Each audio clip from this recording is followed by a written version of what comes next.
How are we doing? I'm doing all right. How are you, sir? Oh, great. That's good to hear. Okay, good deal. Hey, are you here? Fantastic. We're glad you could make it. Buckle up for episode number 1060 of the Paul Leslie Hour with author Laurence Leamer, where the convo zigs and zags like a caffeinated stream of consciousness, entertaining, unpredictable, and all over the map. Hey, want to fuel the fun and fascination? Support the Paul Leslie Hour at www.thepaulleslie.com/support. We thank you for listening and for contributing. Here we go. Showtime starts now. Well, ladies and gentlemen, it's a great pleasure to welcome you to another episode of the Paul Leslie Hour. And it's my great pleasure to be welcoming Laurence Leamer.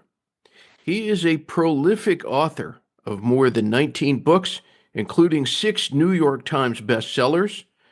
I want everybody to check out Leamer.com, Leamer.com. He has a book coming up in May 2025, Warhol's Muses. He also wrote the book entitled Mar-a-Lago. Mr. Leamer, you're a man of many moods. Yeah, I just got to keep going on. What can you say? I'm a lucky guy. I'm 83 years old and I'm still writing books. I'm still getting, major contracts and stuff. There aren't too many people like that in that category, I got to tell you. 83 years old, you said. Yeah. You have tremendous energy, apparently. Well, it's funny you say that because today, my brother died 2 weeks ago. He was a top economist, and there's an incredible obituary of him in today's Wall Street Journal. I just have to talk about that for a second. I got into journalism. I went to the Columbia School of Journalism when I thought journalism was a noble profession. I thought it was like nothing better you could do, more important to speak the truth. And that has dissipated over my lifetime. So I don't even know where it is half the time. And this reporter, Chris Cornelius of the Wall Street Journal, he spent a lot of time doing this. I'm not sure that he was supposed to do that or that he had to do that, but he interviewed all kinds of people, and he wrote this beautiful telling obituary that will live. And I'm in his debt, and I'm in debt for the Wall Street Journal, which is one of the last great newspapers that are left. I was certainly saddened to hear about the loss of your brother. Can you tell us a bit about him? Well, we grew up in upstate New York, a little town in upstate New York, and the next time I went to a priest and said, "Those Lamer boys fight so much, they're going to go into prison." We had our last fight when I went off to college, and he bloodied my nose in the garage coming back, and that was that. But when he was 9 years old, he got up in class and he saw the teacher did some math problem on the board and got it wrong. And he said, "Mrs. Johnson, you got that wrong." And Mrs. Johnson said, "I got it right. Sit down, Ed." And Ed said, "You got it wrong," and he refused to sit down. And that's the story of his whole life. So he's been an iconoclast in economics. He stood up for things the way the compromises and mediocrity is so much economics. He didn't stand for that. And that obituary in the Wall Street Journal, there's a whole bunch of comments from all kinds of people that just commemorate what he did and what he stood up for and how unusual that is today. Hmm. Well, I was mentioning at the beginning these different titles, the one coming out, and then people who go on your website, Leamer.com. There's just such a variety of subjects that you've tackled. Everything from biographies on Johnny Carson, Nancy Reagan, the Kennedys, books, as I said, about Mar-a-Lago, Capote, and now this one coming out about Andy Warhol's muses. Would you say that there's a theme that runs through all of your work? Is there something that kind of ties it together? Well, the only theme would be my brother's theme is trying to tell the truth. But it's stupid in terms of a career. What you should do is you build one genre like John Grisham or Patterson, and you keep repeating itself in a different form. I don't do that. So each time I have to build a new audience, I hope. Well, I have a bit of a kinship with that because I've often wondered if my just very, very divergent interests has crippled me in some ways because there's so many different things that I'm interested in. Yeah, that's the way the world works, I'm afraid. Specialize, specialize. What excites you the most? What excites me the most is getting up every morning and writing at least 500 page. I think of writing as problem solving, okay? You've got to figure what the problem is. And each night before I go to bed, I figure out what is the problem tomorrow. And I get up and I always feel like I can't do it. I feel like it's all over. I can't do it. And suddenly it comes together and I write these words and I just feel such a sense of excitement. I don't have to get any praise. Just to do that means so much to me. Plus, I have a wonderful wife and have a wonderful life. But my writing is the center of everything. Hmm. Are you the type of person that do you like to incorporate writing as a part of your life? Like Stephen King, he said, I keep the door to where I write my stuff. I keep it open because I want to remember that writing is just a part of my life. It's not my whole life. And then there are other people, it's very strict. It's like they're at a desk. Not, some people even treat it like this is my 9 to 5, don't disturb. How do you look at it? My my wife won't listen to me. My wife will be calling me about 20 times during the day. That's okay. She's my wife. But I love being about writer. To me, writers are my favorite people. And every Thursday we have a Zoom call. It's kind of my Zoom call with about 11 or 12. Most of them are writers or documentary filmmakers. And I just enjoy their company. I enjoy their insights, the individual lives that they've lived. I mean, it's very special to me. Interesting. What is it about writers that you admire? The intensity, the passion, the sense of detail. Yeah. Yeah, I have to say, writers make for interesting interviews. They're probably among the best. But the other thing about them is every writer I know answers the phone in the first ring because you're sitting there desperate. You're in your solitude, right? You want somebody to interrupt it. Years ago, I wrote a book about Johnny Carson. And I got his home phone number. And I'm one of these people. I'm a moody guy. If I'm in the wrong mood, my mother will hang up on me, right? And if I'm in the right mood, I can talk to anybody. So I waited until I was in the right mood, Friday evening at 7 o'clock, and I'm calling Johnny Carson. And I know I've got to talk my way through the person that answers the phone. I've got to talk my way through the maid. I've got to somehow get to Johnny Carson. And I ring the phone. First ring, hello, hello. It's Johnny Carson sitting alone by himself on Friday evening, waiting for the phone to ring. Wow. I think I read somewhere, maybe in a newspaper article about this account. So when you heard his voice coming through the headset, what went through your head?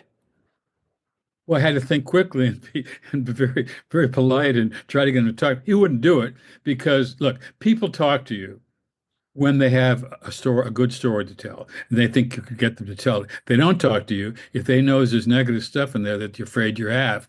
And if I may give one word of advice to the listeners today, be good to your ex-wives because Johnny wasn't, and they were the great sources for all this stuff. And he beat his wives, and I had this stuff in my book. Hmm.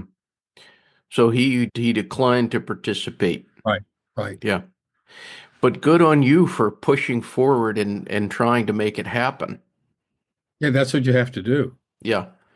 When you're trying to make contact with somebody, is there any bit of trepidation? Is there any nervousness, or do you just look at it as this is a part of my job? I got to do it.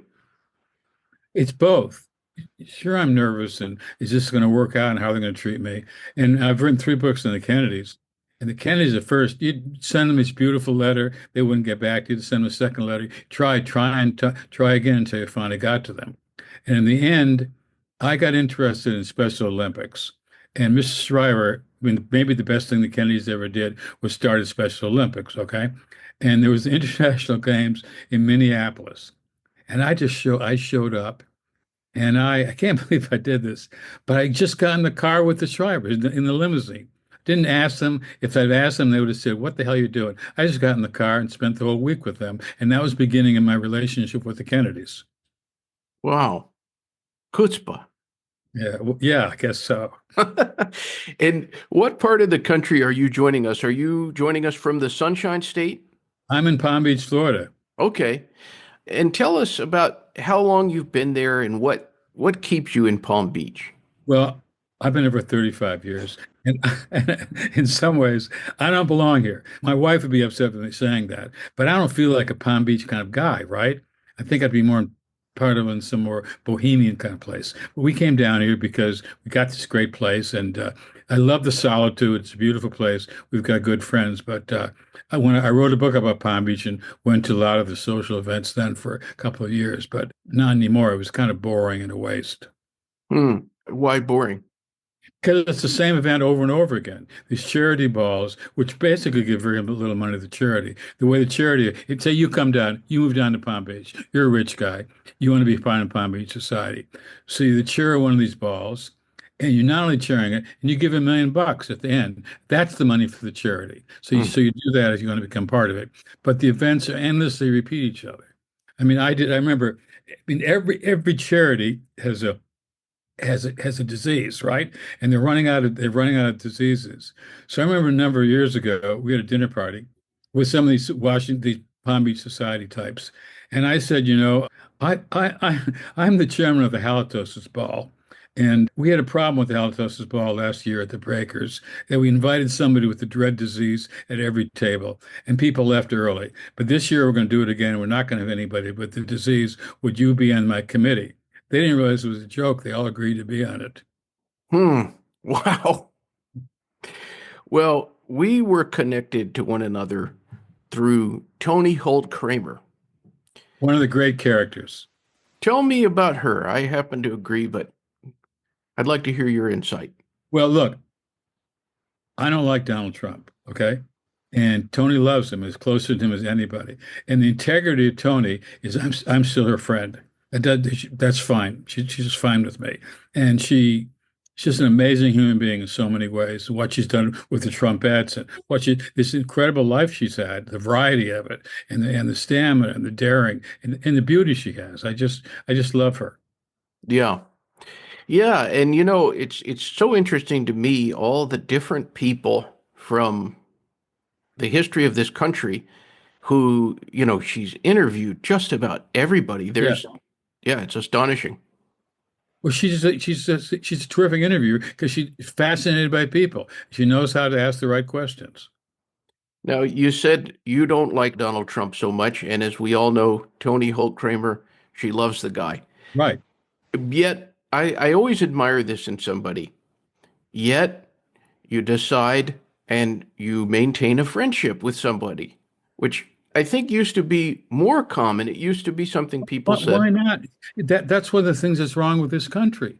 That we're divided in that way. You can't be with friends with some. Hey, my wife is a Trump supporter. There's nobody bigger Trump supporter than she is, and we're still married. We don't talk about it. I can't talk about it. But what we got to get together. We got to be able to talk to each other. We can't just try to figure out which side somebody's on to decide if we want to talk about it. But it's going to destroy our country. right, right. Absolutely. Communication is so important and we are all are Americans. Exactly.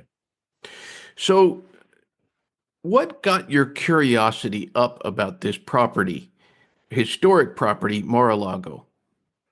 It's just one of those exquisite places. And I wrote a book about Mar-a-Lago, and I am an objective writer. Okay, I still adhere to that.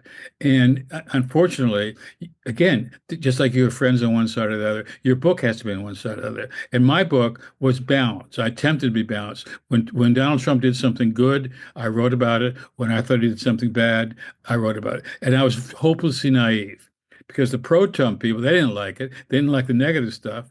And the anti-Trump said, what are you saying these good things about the guy? But one of the good things he did was he was in financial trouble. And there was a lawyer, a Jewish lawyer in Palm Beach, Paul Rumpel, was a friend of mine, and Donald was in deep, deep trouble. And he said to Mr. Trump, if you start a club here, this island is anti-Semitic. The Jews cannot get in, are banned from almost all clubs. They will join your club. He started the club, and it for most of its history, it's been an overwhelmingly Jewish club. Nobody wants to say that, Hmm. but that's what it has been, and that's Trump. And Trump had the first gay wedding in Palm Beach in Mar-a-Lago. I mean that's another thing that I mean he changed the whole atmosphere of Palm Beach, which was a very anti-Semitic, narrow place. It's a different place in part because of him, and I praise him for that. The thing about us writers is that in many respects, we're like diggers. We're looking for things, and when we write, we uncover things. Was there anything you discovered about Mar-a-Lago that surprised you? Well, no, it doesn't surprise me. Again, I appreciate what he did. He has this, to me, a kind of garish, overwrought taste with these golden buildings and stuff. He left it. He protected it. He protected it just as it was, and it's just one of the most exquisite buildings in America now. It always was, but it still is. Yeah, If absolutely. you got a 600, if you have $1.5 million you don't know what to do with, you can join now. That's what the price is. You said 1.5 million. Yeah, I might be able to get you one per 1.4. I don't know, but it's probably 1.5. That's what populism in America is all about.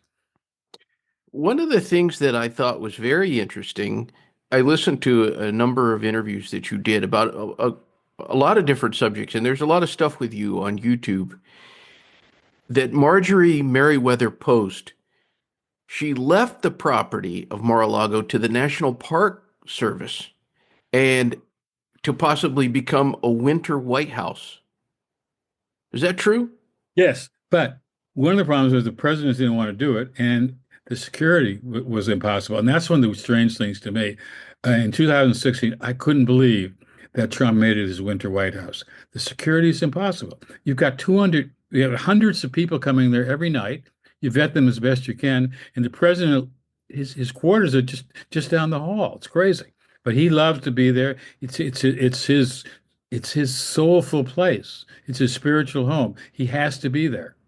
Tony was telling me in an interview about, I think it might have been, I forget what kind of party it was, but she talked about how you were sitting down with the actor and singer Robert Davi in conversation. Yeah, I've been there many. She would take me there often. I mean, I couldn't have written that book without her, frankly. And Yeah. look at the risk she took. She didn't know how it was going to turn out. It's just a matter of what she is. Hmm. Wow. So tell us about how Donald Trump came to this conclusion that you should be banned. What was it exactly that got him to make that decision? I think it was his son Eric. I criticized the food, okay? You don't criticize anything in that place. You walk in, you could have a mediocre or half raw steak or whatever, and you've got to sell it's the best thing you ever had in your life. I mean, that's Trump too. And I said the food was mediocre and overpriced, which it is. And it's Hmm. even worse now. I mean, I have friends who went 2 Saturdays ago. They said there are too many people here, and to serve a sit down dinner, we're going to have a buffet. It was $250 a person, if you remember, more than that if you want, and it wasn't that great. But you don't say that. If you say that, you're not going to get back there. So when you were writing the book, did you make attempts to have it as an authorized affair? I don't like authorized. What does authorized mean? Does authorized mean you let the person go over the pages? I would never do that. What it did, I want his cooperation. Yes, I tried very hard. He said afterwards, I didn't try to get his cooperation. I certainly did very many times. But he always had a strange attitude toward me. He would never recognize me. I'd be sitting with a half dozen people at the table. He'd say hello to all the others. He wouldn't say hello to me, but he certainly knew who I was. Ah, I see. Hmm. Tell us about how you got the idea for this upcoming book, the Warhol's Muses book. Well, I have a friend, Scott Iman, who's the leading biographer of Hollywood. He actually lives right near me. And he gave me the idea. And I thought, what a great idea to tell the stories of these women, these 10 women. I mean, Andy thought of himself as this ugly gay guy. And to sell his, in the 60s, there were very few people buying modern paintings, maybe a few thousand. And to sell his paintings, he had to get in the homes of the rich, okay? And he couldn't do it. This little gay guy? He's not going to get in there. So he befriended these women. Many of them came from elite families, and with him on their arms, they got into these events, and many of them suffered terribly. They became drug addicts. Most of them became drug addicts, and several of them died. So that's their story. It's a very disturbing book, and it's a very disturbing book about Andy Warhol, and basically, in some measures, questions his greatness as an artist. He really painted for only 5 years in the early 60s before he turned to making film. And what did he do? He did these silk screens. He'd take a drawing, a picture, and just expand it and colorize it. That was his great art. Was he a great cultural figure? Is he one of the most important popular figures of the 20th century pop? Yes, but a great immortal artist, I'm not sure. That's interesting. It's something that I thought too. I saw the Netflix documentary on Warhol. I thought the documentary was interesting, but the question it left me with is, okay, certainly an eccentric character, but is this art really that great? But you don't dare to say that, you see. It's a story of the emperor has no clothes. In our modern time, the little boy would stand there and say the emperor has no clothes, and the emperor's cops would come and beat him up and throw him in the alley. Did you interview a lot of people for this upcoming book?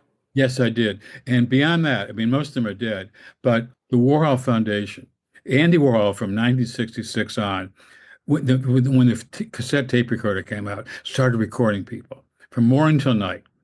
He didn't ask them. It was on the phone in person, riding a taxi cab dinner. He taped everything. And there are 30, at least 30, I think there are more, but the foundation says there are 3,500 tapes there. They've had for almost 40 years.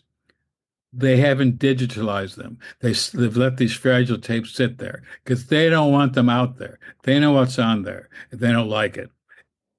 I tried to see them. They said no, they're libelous. I said, well, how are they libelous? These people are dead. Well, but they're illegal drugs things. And so, well, is that a reason not to open it up? And they wouldn't open them up. So they would let me see a few of them, and they're being held at the Warhol Museum in Pittsburgh. So I went there, and it was just worthless. I had to pay $1,000. Well, I had to digitalize them, so I had to pay $1,000 for that. I got there. I'm starting to. It's just a total waste. In the middle of the week, the archivist Matt Gray comes up to me with boxes and boxes of all the transcripts of the tapes for the period in my book. Why he did it? It was a daring thing to do. I think he could have lost his job, but he did it. So my book is full of these intimate stories that no one can deny. No one can say they're half truths. They're based totally on the transcripts. Wow. But you don't know what maybe compelled him to do that. Maybe, It's a mystery to me. I've thanked him. I'm giving a speech there, and when the book comes out in May at the Carnegie Museum, I've invited him there. He may not be there that week, but I intend to thank him that evening as well, as I did in my book. so this book is coming out in May, May 6th, yeah. May 6th. I saw that it's on pre-order on Amazon. Yeah, as almost every book, yeah. What about music? Are you a music fan? I wrote a book about country music, Three Chords of the Truth. I lived in Nashville for a year. I spent a month traveling around Europe with Emmylou Harris. That was Wow. a great experience with her. Rodney Crowell was there, and a whole bunch of the top musicians. Unbelievable month. And musicians, to me, are the best creative people because they're modest. They have to get along, and they get along, and they're not invited back. Hmm. That's interesting. I'm a big Emmylou Harris fan. What did you find her to be like personally? Well, she spent most of that month sitting in her bunk. Okay, she didn't study much, and then this is a funny story. Is that at the end, after the month, we were in Madrid, and my daughter was studying in Spain, in Sevilla, and she came to spend her weekend with her dad. And we were going to take the bus over to the stadium for Emmylou's show. And I got in the bus with Emmylou Harris. And I wanted to, in fact, I wanted to show off to my daughter that I'm with Emmylou Harris. My daughter didn't give a damn. She didn't know who Emmylou Harris was. She could have cared less. We get to the stadium, we go into the green room, and suddenly my daughter's like, ah, ah, ah. There was this young folk singer, this famous young folk singer who adored Emmylou Harris was in the green room. That's what my daughter cared about. So that night, it was a brilliant performance. When we went out afterwards, we went to a bar, and Emmylou Harris got drunk, and she said, "I'm a loser. I'm a failure." And I'm a journalist. I put that in my book. Now, She didn't like that. She wouldn't talk to me again. And but that's what you do. I didn't lie to get to her. I didn't make any promises. I didn't. It's not authorized. She said that. She didn't say it. And she wasn't a loser. I made that clear too. She just was distressed, and that was part of my story. Hmm. But that was the end of that.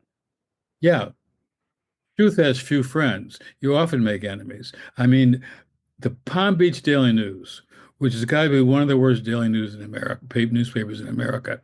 When I wrote my book about Mar-a-Lago, Three Madness Under the Royal Palms, I wrote a lot about the shiny sheet and about Shannon Donnelly, the society reporter. I was banned. I was banned from the shiny sheet from then on. All these years, no matter what I write, whether it's about a Palm Beach, I'm banned. They cannot mention my name. For years, when my name was on the bestseller list, it should have been in the paper on Sunday. They wouldn't run the bestseller list rather than running my name. Last spring, I gave a talk at the Kravitz Center, a sold out audience. And I have a friend who's very much a punch of Palm Beach society. His name and pictures in the paper all the time. And I said, would you do me a favor? Would you ask if Mr. Lamer, are you banned from the China sheet? I wanted to set up the question, right? So he asked the questions, and I answered the question, and now they are banned from the shiny sheet too. They were there all the time. Now they're not in there anymore. That's the shiny sheet. That's fascinating. Wow. People just don't have a regard for people who tell it like they see it. You got it. You got it. Well, I'm curious, being there in Palm Beach, did you ever have any times when you ran into Jimmy Buffett, who famously lived there? You know, these really famous people tend to stick to themselves. Okay, I mean, at a certain level, people want to get in the clubs. They do anything to get in, like the bath and tennis or whatever. But these people know they have to with that level of celebrity. You've got no choice but to live that way. To me, it's kind of private hell to have to live that way, but that's the way it is. Hmm. Yeah, Palm Beach is a very interesting place in that there's so many homes, but everything seems so isolated from the next thing. And the first I came down to the first time when I was writing a book about the Kennedys, and remember Willie Kennedy Smith, who was accused of rape at the Kennedy compound, and he Yeah. was on trial. It was a precursor to OJ. There were about 500 reporters there, and I came down and I stayed in a hotel on the island. And I've lived all over the world. I was in Nepal, I've been Japan, South America, whatever. And this was the strangest place that I've ever seen. I couldn't believe it because you went on the island and there's where are the people? There's nobody there. Everybody's inside. You walk on Worth Avenue, one of the most famous shopping streets in the world. There's nobody there. You look on the beach. There's nobody swimming on the beach. There's nobody. I thought, this is strange. I'm going to buy a place here and write about this weird place. That's interesting. Wow. So, is there anything that you have an inkling about writing about next? Well, right now I'm in the midst of writing a book about John F. Kennedy. I'm writing a personal book, the most personal book ever written about him, that focuses on his sexuality, his sexual addiction, or whatever you want to call it, his his health. His health is the key to his life. From the time he was 2 years old, half his life he was in pain, and his drug addiction. He was addicted to amphetamines, and I knew three of Kennedy's mistresses. So it's a very intimate book, and I'm reaching very deeply to tell this story truthfully. I don't want it to come out as some tabloid, nasty little tabloid thing. I want it to be richly empathetic to understand what this man went through. Anything in the book about the assassination? No, I'm not. I'm not going to get into that. My personal belief is that it was one. It was just one person, Lee Harvey Oswald. If you go to Dallas, that sounds improbable. Go to Dallas and go to the Texas Book Depository and look down and see it's not a bad shot for somebody who's a marksman. So that's what I think. But out of that, when it became one of the worst things in American life, the emphasis on conspiracy. Everybody thinks everybody is a conspiracy. Whatever you read, it's not true. There's a conspiracy behind it, whatever it is. And that began with John F. Kennedy and still goes on. Didn't you write a book that dealt with drug deal with the drug trafficking? I wrote a novel. A novel. I lived in Peru for 2 years, and I knew I stupidly did it as a novel. I should have done it as nonfiction because I knew my ex-wife then was working for USAID, and I got to know one of the biggest drug dealers. Then for a big deal, he was a young man. He was 25 years old. He was an expert surfer, and every year he'd hollow out a surfboard, and he'd go out with that money. That was it. But then they got greedy, and they started doing bigger and bigger amounts. His father got involved. I knew him, and he had been tortured by the DEA that were in or so he said. And he said he knew because one of the DEA agents had a Mexican accent, and one of them did have that Mexican accent. And I went into the embassy one day because I could because of my wife, and I walked into the DEA office. And I was doing an interview. And my wife comes in and she walks into the DEA office, and outside they're taping. They're taping my conversation because they're afraid what I was going to get there. So I knew the father. And I wanted to, he was in Peru. What would happen in Peru? They they they'd bust you. Okay. They'd bust the big dealers and you'd put them in prison for 3 or 4 months and then they'd let them out. They'd bribe their way out at 3 months. So I wanted to Lorigancha is the notorious prison there. And you go out there, it's on the edge of Lima, and there are these long lines of people to get into the prison. And they put a number, they print a number on your hand and you line up and you go through, you have to walk through this gauntlet, and you have to beg. You have to give bribes 3 or 4 times, even before you get in. And then there's this gauntlet of beggars on either side who don't have anybody to send in money for food for them, so they're starving and they're asking for your money. And then I went into the pavilion with the drug dealers. And I had this idea these drug dealers, these American drug dealers, would be something out of a Hollywood movie, these smart guys that get troubled. But they're these dummies. They're just as stupid mules who get set up and put away for nothing, okay? Like one guy had taken a dozen cans of deodorant in his suitcase. Well, hello, man, what's a dozen cans of deodorants? But anyway, so I'm talking to this guy, the father, and I know a lot because I know his son. And the father listens to me. And I leave and I'm going to come back the next week. And during the week, the father thinks this guy's got to be CIA or DEA to know all this stuff. And so when I show up the next week, I walk in there and he points out something it's called a chaveta. It's a knife that's made out of the bedpost, that sharpen the bedpost. He says, if you're lying, I'm going to for $20, I'm going to have you killed for this. Well, I bragged. I bragged. You kill me, you don't know what trouble you get into. And I walked out, backed out, got away. In my novel, the guy fights his way out. Okay? Got to have drama in the novel. Because that was my drug story. Hmm. What do you think of the war on drugs in America? I think it hasn't worked, but I think drugs are a tragedy. My two closest friends were amphetamine addicts. One committed suicide in the summer of 1967. The other one got out of it. He became the head of the sleep clinic at Yale, but he was not himself. And I see it in this book that I'm writing about Andy Warhol. They were all amphetamine addicts. It's bad stuff.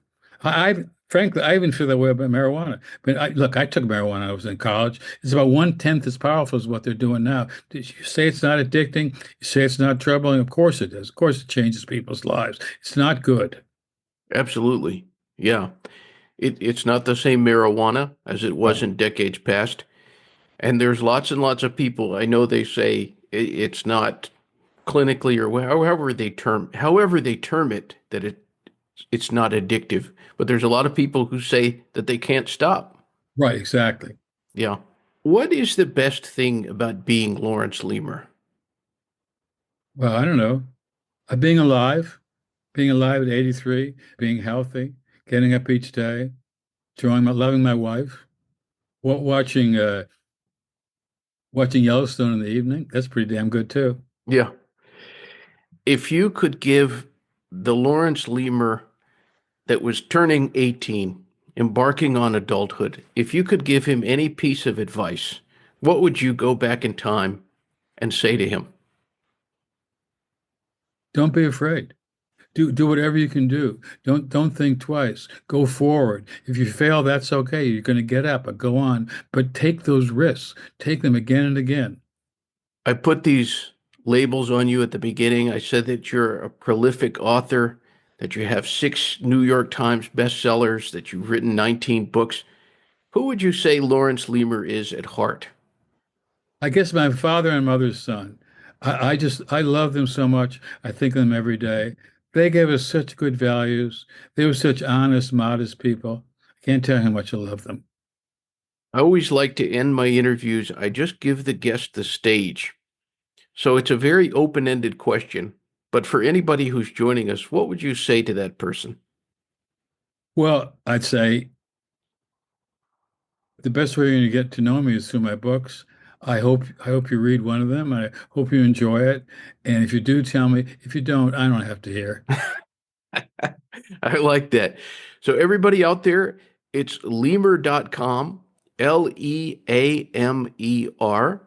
And the upcoming book, Warhol's Muses, will be out May 6th. That's right. That's right. All right. Please check it out, folks. And Mr. Leamer, thank you so much for It's Larry. spending. It's Larry. Thanks, Paul. Larry. Okay. Well, Larry, thank you so much for spending time with us. Thank you. All right. Until next time, Okay, thanks, Paul. I hope we meet in person someday. Definitely. Dave, come to Palm Beach.